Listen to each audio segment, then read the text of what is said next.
Hi, നമ്മുടെ ഷോപ്പിൽ വന്നേക്കുന്ന ചന്തേരി സിൽക്കിന്റെ ചുരിദാർ കളക്ഷൻ ആണ് ഇപ്പോൾ ഈ വീഡിയോയിൽ കാണിക്കുന്നത്. അൺസ്റ്റിച്ചഡ് മെറ്റീരിയൽ ആണ്. പ്യുവർ ചന്തേരി സിൽക്ക് ഫാബ്രിക്കിൽ ഹാൻഡ് ബ്ലോക്ക് പ്രിന്റ് ആണ് എല്ലാം വന്നേക്കുന്നത്. എല്ലാം നല്ല റെയർ കളർ കോമ്പിനേഷനും റെയർ പ്രിന്റും ആണ് എല്ലാത്തിലും വന്നേക്കുന്നത്. ഇതൊരു നല്ല ഗ്രീൻ ആണ് കേട്ടോ. നല്ലൊരു ഗ്രീനിൽ ഒരു ഗ്രീനും ബ്ലാക്ക് മിക്സ് ചെയ്തിട്ടുള്ള പ്രിന്റ് ആണ്.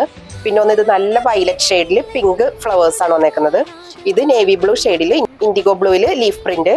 പിന്നെ ഒരു നല്ല യെല്ലോ, നല്ല ഭംഗിയുള്ള യെല്ലോയിൽ ഒരു ബ്ലാക്കിഷ് ഗ്രേ ആയിട്ടുള്ള ബാക്ക്ഗ്രൂ പ്രിന്റ് ആണ് അതിൽ വന്നത്. ഈ സെറ്റിന്റെ എല്ലാം പാന്റ് മെറ്റീരിയൽ റയോൺ പിന്നെ കോട്ടൺ അങ്ങനെയുള്ള ഫാബ്രിക്കിലാണ് വന്നേക്കണം. ചെറിയ ചെറിയ വ്യത്യാസമുണ്ട് ഫാബ്രിക്കുകൾ. പ്രിന്റ് എല്ലാം ഹാൻഡ് ബ്ലോക്ക് പ്രിന്റ് ആയിട്ട് തന്നെയാണ് പാന്റ് വന്നേക്കണം. ഷോള് ചന്തേരി സിൽക്കിലാണ് വന്നേക്കുന്നത്.